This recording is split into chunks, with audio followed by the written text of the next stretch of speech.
to discuss the burdens that Obamacare has inflicted on their businesses. The Kentucky business owners shared in detail how Obamacare is negatively affecting their businesses and reiterated their support for repealing our current healthcare system and replacing it with one that actually works. This morning, after receiving his intelligence briefing, the president led another listening session on healthcare with Secretary of Health and Human Services, Dr. Tom Price. The president and Secretary Price heard from 9 concerned Americans from across the country who have been failed by the broken promises of Obamacare, as well as 2 doctors who have seen their patients suffer from the law's misguided rules and requirements. This listening session was another important step in the process of crafting and implementing an effective patient-centered healthcare. Americans have been watching their healthcare costs skyrocket while their choices of providers, insurances, and insurers have dwindled for years. They've received those cancellations in the mail many as 3 times. They've seen urgent care and emergency rooms filled with people who can't afford their high deductibles and resorted to enduring the pain or sickness until they had no choice but to go to a hospital. They've had family members with chronic pre-existing conditions whose cost of health care is more than doubled. And they've been forced to let go of valued employees or frankly unable to hire more due to staggering workers' compensation increases. The president campaigned on a pledge to repeal and replace this unraveling system. The American Health Care Act is one part of fulfilling this pledge. It's far from the only one. He's using administrative action to provide essential regulatory relief to insurers, increasing coverage choices, and providing lower premium options to individuals and families. He will continue to work with Congress on the additional legislation, the part of this 3-pronged strategy to increase choice while decreasing prices, including allowing health insurance to be sold across state lines, adding to the list of healthcare-related costs patients conduct with their health savings accounts, streamlining the process at the FDA so that lower-priced generic medicine gets to the market faster, inviting small business to band together to negotiate for lower health insurance for all their employees, and reforming the medical malpractice lawsuit system so that doctors are not forced to perform unnecessary and costly procedure and tests out of fear of future litigation. Our healthcare system is large, complex, and critically important not only to the health of our citizens, but to the health of our economy. Through common sense, patient-focused reforms, the president will work with Congress to create a new system that doesn't impose a one-size-fits-all government knows best vision on the American people. We will empower the American people to make their own choices about health care that make them best work for themselves and their family, that will bring costs for everyone down. After the listening session, the president had lunch with Vice President Pence and Secretary of Transportation Chao. Later this afternoon, the president will welcome all of his confirmed cabinet members to the White House for their first cabinet meeting. This meeting is an important opportunity for the president to share his vision with the country, with his cabinet members, providing direction for them to bring back to their agencies and departments to ensure that the entire administration is working towards the same goals. Unfortunately, this afternoon, you'll see some empty chairs around the table representing the president's 4 nominees who have yet to be confirmed by the Senate: Secretary of Agriculture designee Governor Perdue, Secretary of Labor designee Alex Acosta, Director of National Intelligence designee former Senator Coates, and United States Trade Representative designee Robert Lighthizer. Senate Democrats have drawn out this entire process for way too long, and these key agencies and departments will not be represented at the president's first cabinet meeting. The president is confident that these unquestionable abilities of the confirmed cabinet members that will be in attendance, he is just as confident in the demonstrated quality of the 4 individuals who will not be able to attend. Their absence will clearly be felt as this administration comes together for the first time to receive guidance from and provide counsel to the president on these unique areas of jurisdiction. Following the cabinet meeting, the president will sign an executive order to reorganize the federal government. This order requires a thorough examination of every executive department and agency to identify where money is being wasted and how services can be improved and whether or not the programs are truly serving the American people. This is the beginning of a long overdue reorganization of the federal government and another significant step towards the president's often stated goal of making it more efficient, effective, and accountable to the American people. This evening, the president will have dinner with Secretary of State Tillerson and National Security Advisor McMaster. Also, he hopes to see Seema Verma confirmed as the administrator of senators for Medicare and Medicaid services, another unquestionably qualified nominee who's been shamelessly prevented from taking her position at a critical post.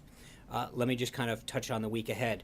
Tomorrow, based on the current forecast, we are currently in conversations and contact with officials in the Chancellor's office in Germany regarding the visit. We'll have an update regarding that visit later today. On Wednesday, the President will visit Detroit for a trip focusing on job creation and automobile manufacturing. He will meet with auto executives and workers and manufacturing suppliers, highlighting the need to eliminate burdensome regulations that needlessly hinder meaningful job growth. Also on Wednesday, the President will visit Nashville, where he will lay a wreath at President Andrew Jackson's tomb at the Hermitage. And as I told you last week, on Thursday, the President will welcome the Taoiseach of Ireland for the traditional St. Patrick's Day visit. I can also confirm that the Deputy Crown Prince of Saudi Arabia, Mohammed bin Abdulsalam, will have a meeting with the President on Thursday of this week. On Thursday. I will have further details on that visit for you soon. And on Friday, the President will travel to Mar-a-Lago for the weekend. Finally, the President is aware of the forecast for the storm that's currently threatening the Northeast. The President has been briefed by his Homeland Security Advisor and the acting FEMA Administrator on storm preparations. He has directed his Intergovernmental Affairs staff to remain in contact with governors and mayors in the path of the storm. He has directed his acting FEMA administrator to lean forward and be prepared to help states should they require federal assistance. We urge everyone to listen to state and local leaders and public safety officials to follow their warning and closure notice. They are the best source of information during that storm. With that, I'd be glad to take your questions. John. Sean, if I could come back to the U.S. Attorney for the Southern District of New York, Preet Bharara, who was asked to resign along with 45 other U.S. attorneys. The President seemed to indicate not too long ago that he wanted Mr. Bharara to stay on in that job, that he was asked to resign like the other attorneys, and then he says he was fired on Saturday when he refused to resign. Did the President change his mind about keeping him on, or was it only supposed to be for a finite period of time? Can you just fill us in? I'm going to refer you to the there? Department of Justice on that. I mean, this is a standard operating procedure for a new administration around this time to ask for the resignation of all the U.S. attorneys. We had most of them, or a good chunk of them, had already submitted their resignation letter. This is just the final swath of individuals who had not at this time. But this is common practice of most administrations. I understand that this happened at the DOJ and the request was from the DOJ, but there seems to be a White House connection vis-a-vis the fact that the President had actually asked him to stay on, and then the President apparently called him a couple of days before he was allegedly fired. Can you tell us what that was all about? And did the President change his mind? No, the President was calling to thank him for his service. This is a standard, as I said, a standard action that takes place at most administrations. Then Attorney General Reno sent out an almost identical letter in 1993. The Bush administration sent out a similar one as well. So, I mean, this is a very common practice for all political appointees, not just in the Department of Justice, but throughout government when there's a turnover administration, to ask for all individuals to do that. Major. Sean, yesterday John McCain said the President should either provide information about the allegation he put on Twitter a week ago Saturday about his phones being tapped at Trump Tower, or retract the statement. Today's the deadline. What's the President going to do? Well, let's be clear. The Department of Justice was asked to to send information down to Congress. It wasn't the White House that was asked to do that. Just so we're clear as far as what the request was. I understand that, and with the tweet, hold on. As Senator McCain said, Right. to clear this up. And I think if you look at the President's tweet, he said very clearly, quote, wiretapping, in quotes. There's been substantial discussion in several reports. The Brett Baer from Fox, from John's, on March 3rd, talked about evidence of wiretapping. There's been reports in the New York Times and the BBC and other outlets about other aspects of surveillance that have occurred. The President was very clear in his tweet that it was, wiretapping. That spans a whole host of surveillance types of options. The House and the Senate Intelligence Committees will now look into that and provide a report back. But I think that there has been numerous reports from a variety of outlets over the last couple months that seem to indicate that there has been different types of surveillance that occurred during the 2016 election. And so What you're saying is the president doesn't have an obligation to provide any No, I'm not evidence. saying that at all. Not at all. What I'm saying is the request that was made from the House was to the Department of Justice. I think that that's an appropriate question to ask them. What I'm telling you is, from a White House perspective, there's no question that there have been an abundance of reports regarding surveillance and other type of activities that occurred during the 2016 election. And that leads us to believe that the president's only evidence are these No, reports. no, that leads you to believe that. I'm saying to you, right, and I'm saying to you is that what we made clear on that Sunday was that the House and Senate Intelligence Committees have the means, the process, and the access to go in and look at the entirety of the evidence that's being presented to them and make a determination that they can report back to us. Sean. Yeah. Thanks, Sean. Following up on Major's question, does the president feel he has an obligation, once the investigation is over, to release some sort of statement in response to whatever the findings are? That's my first question. I have a second one for you. Well, let's get there first. I think to start to presume what the outcome is going to be before the House and the Senate look at all of the evidence and information and reports that are presented to them would be a bit presumptuous. So I think let's slow down a little, let them look at everything, and then let them make some determinations. My second question for you, has President Trump donated his paycheck from the month of February like he promised to do during the campaign? The president's intention right now is to donate his salary at the end of the year, and he has kindly asked that you all help determine where that goes. The way that we can avoid scrutiny is to let the press corps determine where it should go. He will, We have a few ideas. in all seriousness, I think his view is he made a pledge to the American people. He wants to donate it to charity, and he'd love your help to determine where it should go. Might I suggest the Correspondence Association for a That scholarship? that would be a great way. Journalism scholarship. That'd be a great way to do it. Rob. Thanks a lot, Sean. I wanted to follow up with you on questions regarding Michael Flynn, who's no longer in the administration. There's a 5-year lobbying ban that's been imposed upon all Trump administration employees. Right. Does that also apply to Michael Flynn? Would he not be permitted to lobby now for 5 years because of the agreement that he signed when he became the National Security Advisor? That would be correct. I'd have to check and actually figure out when he signed or if he signed the form. But yes, all administration officials who come in are required to sign that ethics pledge, banning them from lobbying for 5 years, and then a lifetime ban on lobbying on behalf of any foreign government. And then related to that, what are the repercussions if an employee of this administration lobbies within 5 years? Where's the teeth? What's the penalty? What's the punishment that would be imposed on that particular Trump administration employee? I'd have to get back to you, John. I don't know whether that's a Department of Justice aspect or not, but I will get back. Yeah. Yeah, I was wondering, did the president ask Preet Bharara to stay on during their conversation during the transition or not? I was not privy to that conversation. Again, I'm not really sure how it's relevant. At the end of the day, the Department of Justice asked all remaining 46 that at this time that they asked for all of them to submit their letters of resignation based on the same kind of precedent that was set during both the Clinton and then the Bush administrations in terms of the timeline and the format. Jessica. I just wanted to ask about the reports about President Xi Jinping visiting Mar-a-Lago April 6th and 7th. Can you confirm that visit and talk about what you want to accomplish with that type of less formal visit? And secondly, with respect to that visit, you still don't have a confirmed ambassador. You don't have an assistant secretary of state for East Asia affairs. How does that affect your planning and ability to really properly brief the president and make sure he has a strong position? So planning is ongoing for a visit between President Trump and President Xi at a date to be determined. We're not ready to confirm that, and we will have more details. It's the purpose of this meeting, of that kind of a meeting, to help diffuse tensions over North Korea and the recent deployment of the THAAD military battery to South Korea. Any meeting between the President of the United States and the People's Republic of China would necessarily cover a broad range of topics of mutual concern. Secretary Tillerson is traveling to the region now. So I think as we go forward, we will have additional details on both the timing and the location of that when you go forward. The implication that you're saying Tillerson is traveling, that he's setting up the visit, Sean? I'm sorry? Is the implication of you talking about Tillerson's visit that he's going to be laying Well, the I groundwork just think, for the he's in dates? the region. I'm sure that in his visit to Japan, South Korea, and then China, that preparations will come up as well as areas of mutual concern. Yeah. No, there's been a rash of. You just jumped Me or in. no? What's that? Is it me?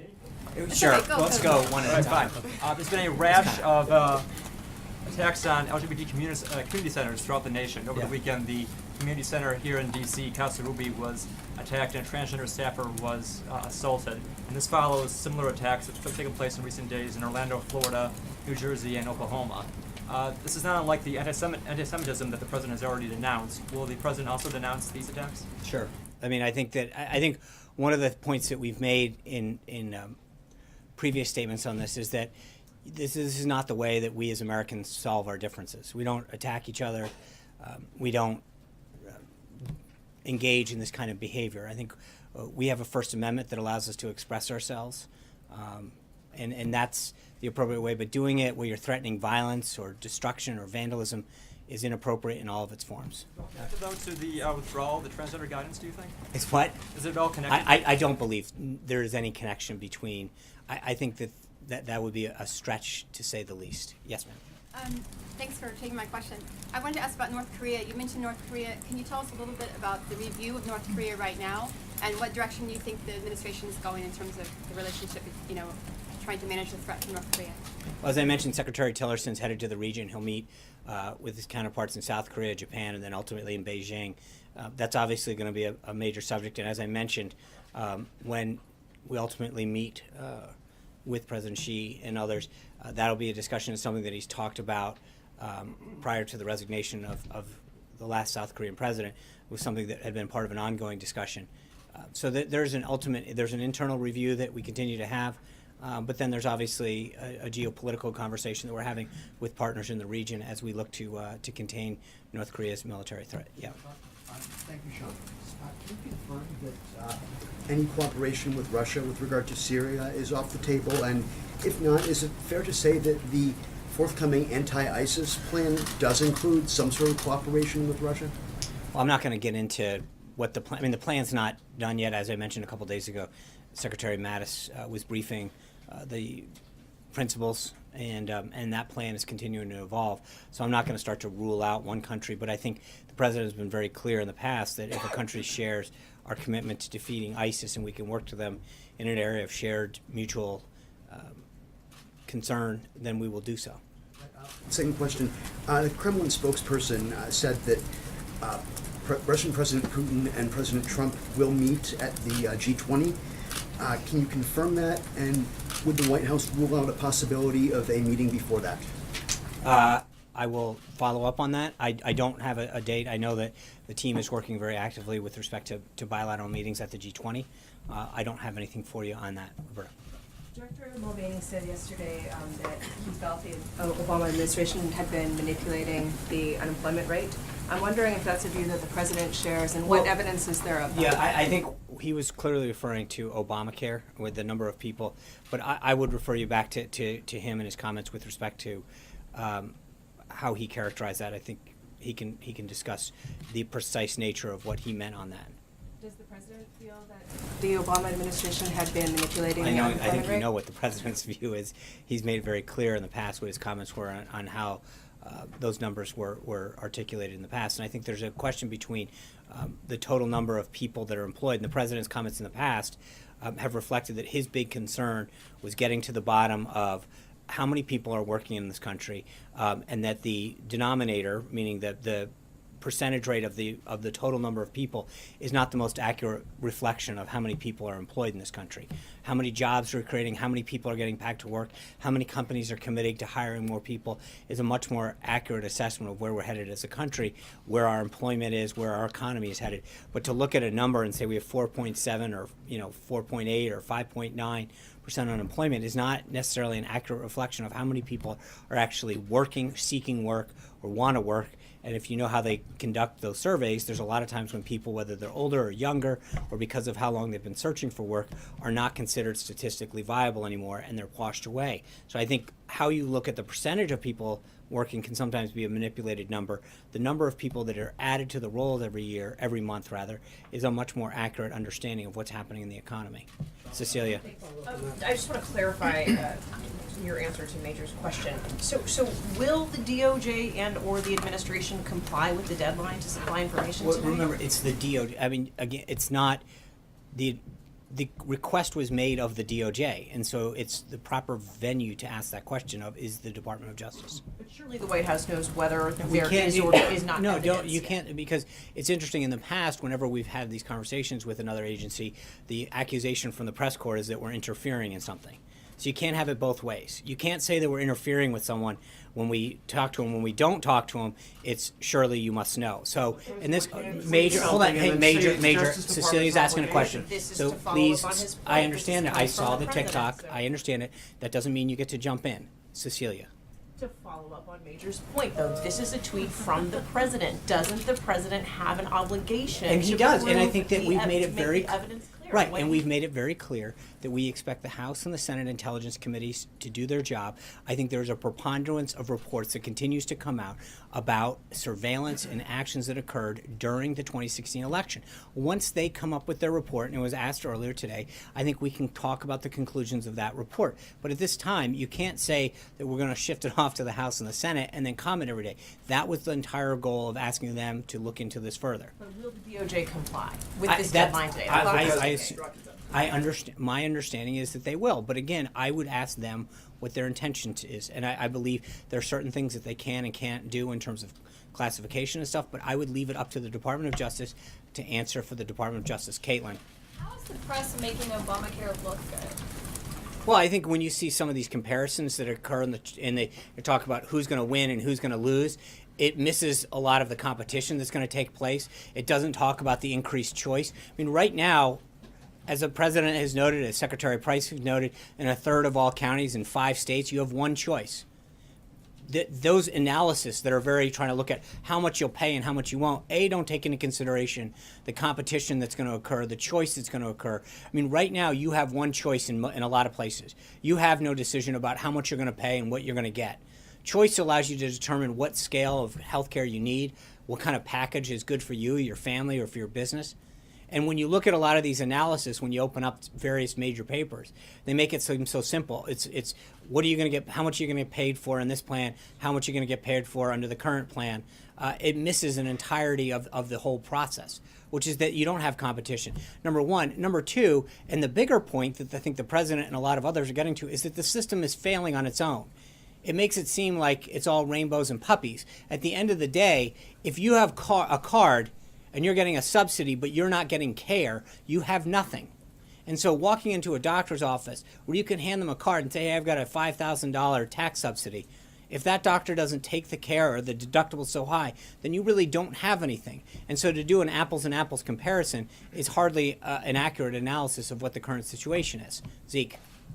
Just going back to the counter ISIS plan you mentioned earlier, that the plan isn't done yet. The president, during the campaign, said multiple times that within 30 days he wanted that plan presented to him. Obviously, it's undergoing comments at the National Security Council principals level. But is the president upset that he hasn't received it yet? And does that point to a difference between campaigning and governing, that things take longer than No, I think that there's a difference. The plan has been received, right? The issue, as you correctly point out in your question, is that now there becomes an aspect of the principals all discussing different priorities, different staffing levels, different funding levels. But the plan is here, as we noted a few weeks ago. It's being reviewed, and there's providing input from different members of the principals and different members of this national security apparatus to make sure that the plan continues to evolve and is able to attack ISIS in a way that. When is it actually going to take effect? Well, I mean, some pieces of it are, in the sense of he has talked to commanders on the ground. We've noted before some of the military action that's taken, some of the authority that's been given to some of the commanders on the ground. That is actually taking the fight to ISIS on a daily basis. I think the more holistic approach that he asked for will continue to evolve through the national security process. But make no mistake, we're on it right now. Sharon.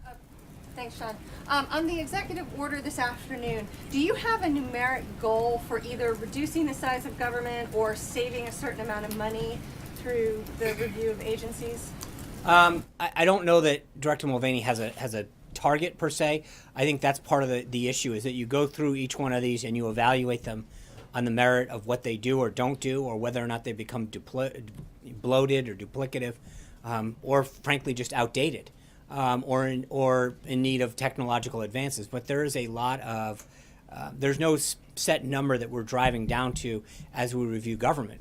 Sometimes you just walk into an agency and you realize that agency's mission is no longer relevant, or that it's duplicative in 3 other agencies, or that there are too many people performing a function that no longer exists for a variety of reasons. But that's why the mission is critical, that Director Mulvaney was given the mandate to go out and get all of these different agencies and departments to review themselves and to provide feedback for him as to where we could go. Gabby. Thanks, Sean.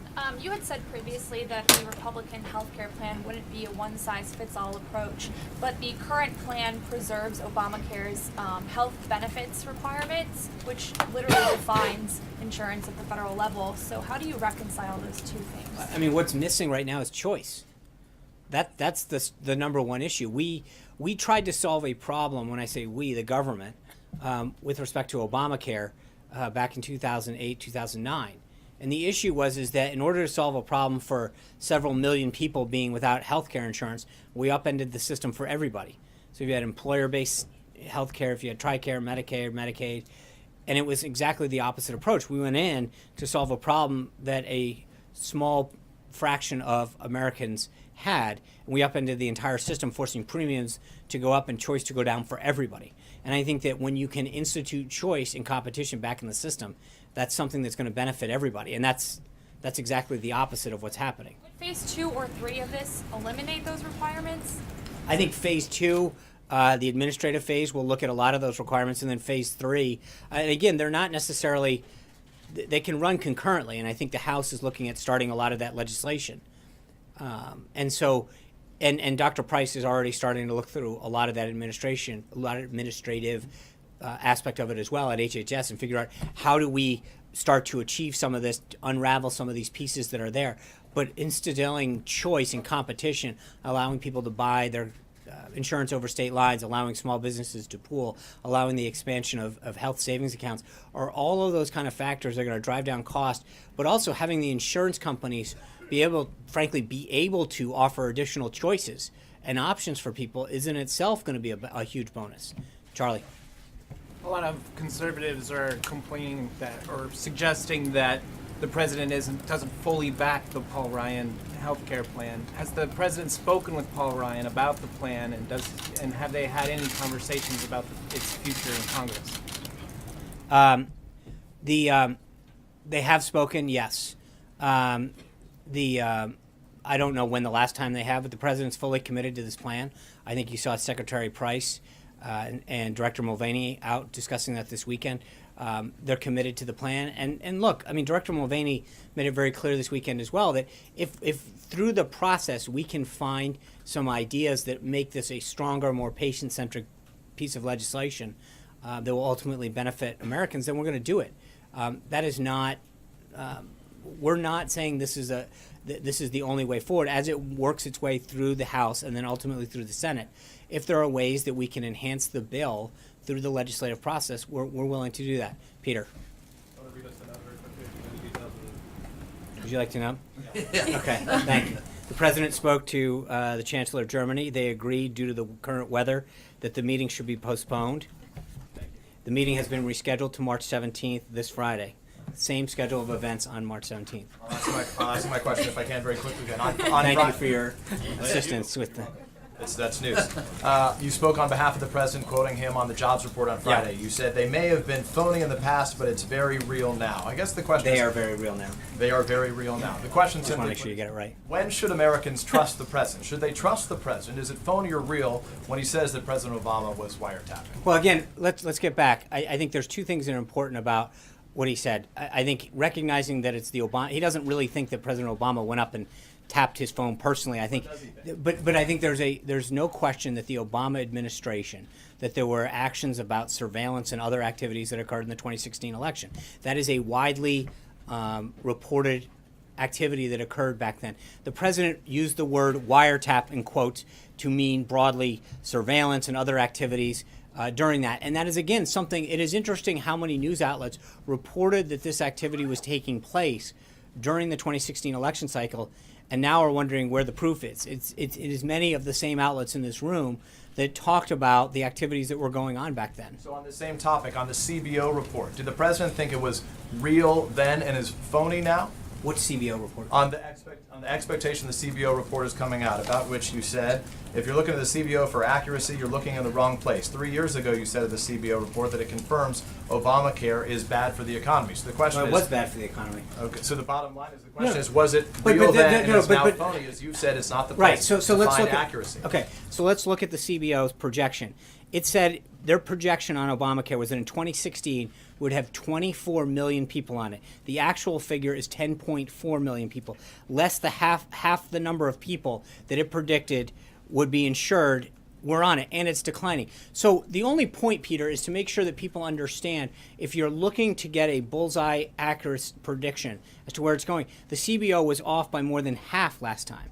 So it's not, this is not about what my understanding or my belief of the CBO is. The last time they did this, they were wildly off, and the number keeps declining. And so the question that needs to get asked right now, or frankly the awareness that needs to be brought up right now, is that if you're going to look at a number tonight, I think you have to look through the scope of whether or not that number is. Now, it was bad for the economy. That was right. You can glean that in terms of the direction, what the impact that it had. But as far as their numbers go, on the number of people that they predicted back then would be covered now, they were off by more than half. I guess the question is, when can we trust the president? When he says something's Wait, phony, hold or on, when hold he on. says it's You real? asked a question about CBO, and now you're conflating it No, with no. the question of the president. No, I the asked question a is about wiretapping first. Okay. And then we went on to CBO. So the question in simple terms is, when he says something is, when he says something, can we trust that it's real? Yes. Or should we assume that it's phony? Well, no. suggest that it's real. How can Absolutely. we believe that it's real when you just told us that it was phony then, Wait, but now I it's did real? not tell you that, Peter, and you're trying. It was on Friday that the president said, you didn't, the president said the numbers were phony then, but they're very real now. So how can we trust Well, I also anything I think he says that there's a that big. he won't later say, but- actually, it was the hold opposite? Hold on. I think the difference is the president was talking then and now about job creation, the number of jobs. The issue that he brought up in the quote that you're talking about was the percentage of people who are unemployed. And there is no question that no matter how you look at this, whether you talk about 4.7 or 4.8 or whatever the number is, that number fluctuates by how people calculate who's in the workforce. Okay, Peter, let me answer the question. You're not. Let me answer it. The bottom line is the percentage of people who are unemployed varies widely by who you're asking and the way you do the analysis of who's actually in the workforce. The number of people who are working and receiving a paycheck is a number that we can look at. Secondly, when you're asking about the validity of the CBO report, again, I refer you to the CBO itself. The number that they issued that would be insured in 2016 was 26 million people. The actual number is 24 million. The actual number is 10.4. That's not a question of our credibility. It's a question of theirs. Do you have anything more? The bottom line is, the question that you still have not answered is, I can have answered it. you say affirmatively that whenever the president says something, we can trust it to be real? If he's not joking, of course. I mean, but in that case, hold on. But no, you're asking. Hold on. Start over again with joking. Okay, no. But your point is, if he's, every time that he speaks authoritatively, he's speaking as president of the United States. Like it's a. More than 3 million Americans voted illegally. Was Yes, that, and was he still speaking, believes was that. he joking, or does he believe it? He does believe it. Thank you, Julie. I have a healthcare question, but first, can we just get an answer one way or the other about whether the president directed the Department of Justice to respond to this? No, he did not. So, does he plan to? Answer the question. Okay, so on healthcare, Secretary Price said on Sunday that nobody will be worse off financially and more people will be covered than are currently with the plan that you guys are pushing. Paul Ryan acknowledged that people are going to lose coverage. So what is the goal here? You just said you're open to modifications to the plan if you find that there's a better way to do it. Is the goal that people not lose coverage, or is the goal that... Well, again, but there's a false argument there, which is that they have coverage. People have cards. They've been told they have things, but they can't. They keep walking in. The president met with 9 individuals this morning that you're told they're going to get coverage for something. They are told that they're going to have all of these subsidies. They walk in and they don't get covered. They don't have the care that they need. There's a difference between walking around with someone and saying, hey, I've got a card, than I have care. And that's a big, big difference. Right now, when you have a third of the counties in this country that have one choice and going down, and number of insurers leaving markets, then the system is collapsing. So the question that has to be to everybody who's not with us on this is, what is your alternative? Because right now, the current system of Obamacare is failing every American who has Obamacare. And frankly, for those who don't have Obamacare, for those who have employer-based insurance, for those who have, TRICARE, Medicare, it's driving up the costs. And in the cases, especially for those who have Medicaid, Medicare, or TRICARE, they're going into doctors' offices more and more who are telling them, we don't accept that. Quality and about cost. I'm asking about coverage. But that's the point, is that you're missing the point. If you keep talking about coverage, care is what matters. If you can't walk in and get seen, if you can't get a doctor to see you, then you don't have coverage. I mean, that's what this is all about. Being told you have coverage, but you can't go see a doctor or you can't afford to see a doctor is not coverage. John Gizzi. Thank you, Sean. I have two questions. First, Democratic leader Pelosi said on Friday that every single Democrat would vote against the American Health Care Plan, the plan backed by Republican members of Congress and the administration. The Freedom Caucus in the House has come out for Senator Paul's plan. When one simply does the arithmetic of Democratic members and Freedom Caucus members, that's a majority against the plan. How does the administration plan to overcome the arithmetic? Well, we're going to continue to work with members of the House and then eventually the Senate.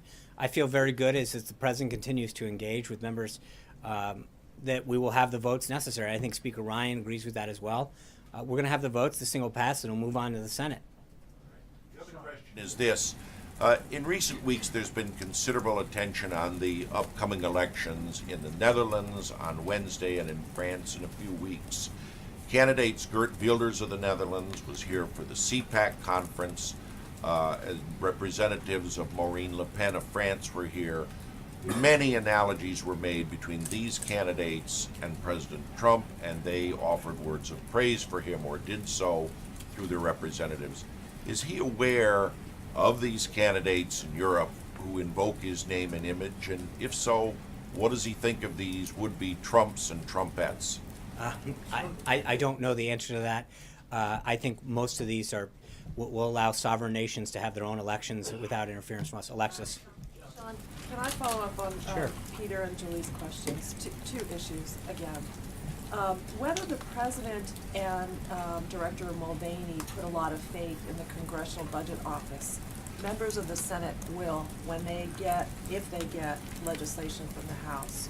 So my question is, what does the president and the administration intend to do to establish to senators' satisfaction that the numbers coming out of the Congressional Budget Office, which the president will question, are not substantial and can be countered by other information? In other words, is OMB doing its own score? Is the president relying on a think tank to counter the messaging? Because senators are already indicating that they will put weight in the CBS score. And again, I think this is part of an ongoing discussion with members as far as philosophical, what do they believe in a lot of these aspects. Is this plan in keeping with what they have supported in the past? Obviously, they're going to look at the score. I get it. That's part of it. And there are pieces of it that they may, historically have more weight in than others. But I think this is going to be, as I mentioned to John, I mean, it's an ongoing conversation with members of the House and ultimately the Senate with respect to whatever comes out. But in the same way that members relied on the score last time, they were way off. And I think that we have to remind them that, if this is what you're basing your vote on, you have to look at, the historical context in which that information was provided. I think that's an important, aspect to how they do it. But I think there's going to be a ton of factors that people rely on as they do this. Yeah. Can I follow? Yeah, I have of one course. follow-up. I may be confused about the wiretapping, your answers in terms of the president's response. The president was the one who tweeted this, right, and said that he had learned something. So can you just establish for me, because I'm confused, the president did discuss what it is that he had in mind when he tweeted with the Department of Justice before the department responded? I'm not gonna get into what the president knew or didn't know prior to it. I think we've already commented on this multiple times. Department of Justice have any idea? I what don't was- know. This was a request made of the House Intelligence Committee, not to us. So I don't want to get into starting to parse what we knew or what we didn't. That request did not come to us. It went to the Department of Justice. Yeah. Thanks, Sean. Congressman Steve King is catching some flack for a tweet he put up, Yeah. saying that we can't restore civilization with somebody else's babies. Does the White House have any reaction to that? I will definitely touch base with the president on that and get back to you on that. Hallie. Sean, two for you. I just want to go back to something you just said a minute ago that, what the president meant when he tweeted about the wiretapping was, and you sort of explained it. But you've also stood at that podium and said the tweet speaks for itself. When do you decide when a president's tweets, when his words are open to interpretation, and when those words stand on their own? I'm sorry, can you further explain what you're at? I mean, his tweets do speak for themselves. Okay, but you just sort of interpreted it for Peter, saying, well, he didn't mean that President Obama No, had that- him. He did, when he that's said not what I wiretapping, said. he No, meant- no, actually- You said you said when he meant wiretapping, Right. he said it, he meant surveillance. No, monitoring. because That's he not what literally said. had it in quotes. So you're interpreting the tweet for us, it sounds like. No, in some cases I'll ask him what did the quotes mean, and he'll say, I did. What did he say? He said they were in quotes. It was referring to surveillance overall. It's something that had been referred to in other reports. So he cited other reports in his conversation with you. He did, yes. So is that what he was basing that tweet on? Was other I'm news not, reports? as I just mentioned, it was a good try, but I've already been clear on that. Yeah, yeah. Just yeah. this- Hold on, Actually, I just have a go ahead, second Sally. topic for you, Sean. I want to go back to this healthcare idea. Just yes or no, are CBO numbers legitimate or not? That's not my determination to make. I'm telling, as I mentioned, it Those depends. numbers are legitimate. Hallie, it depends. There are a lot of things that see. Hold on, Hallie. You guys have like an NBC thing. Let me answer the question. I think when you look at whatever that number is, whether it's budget or projections or whatever, I think there's a track record that goes along a lot of times with whether or not the projections in certain areas, whether it's unemployment, budgetary numbers, whatever, are what the track record is. All I'm suggesting to you is very clearly that the numbers that they did the last time they did healthcare were off by more than 50% when it came to the number of people insured. That's not my interpretation. That's a fact. And I think it's important for people to understand the differences. Amen. Ferrara, I guess there are two possibilities here. One is that the president made a commitment to keep him on back in November, and the other one is that he didn't. Preet Bharara came down to the lobby of Trump Tower and said that the president had made that commitment. Did the president, in fact, make that commitment to Preet Bharara? I don't think it really matters. At the end of the day, the Attorney General followed the practice that existed for the last several administrations and asked every Attorney General from the last administration to submit their resignation. So, I mean, it is... Investigations, and it also matters in the sense that the president made a commitment. If he made a commitment, why did he change his mind? Why did he go back on that? Well, again, as I mentioned earlier, he called him to thank him for his service last week. He followed in the past practice of last several administrations and asked everybody to step down, and I think that's the appropriate thing. Yeah. Sean, but what Sorry. changed Thank you. between November and now? Jeff, there's I called on someone. Thank you. Sean, thank you. Ronica Cleary from Fox 5. Thank you. I have two questions. Mm-hmm. The first, I think especially in light of what has happened in the room here today, the president tweeted this morning that much of the media is being rude and that we should be nice. So Well, my that's nice. question is it our job to be nice, and do you think we're nice? Well, thank you, Veronica. I will just leave it at this. I think that I've been asked for my personal opinion several times. That's not my job.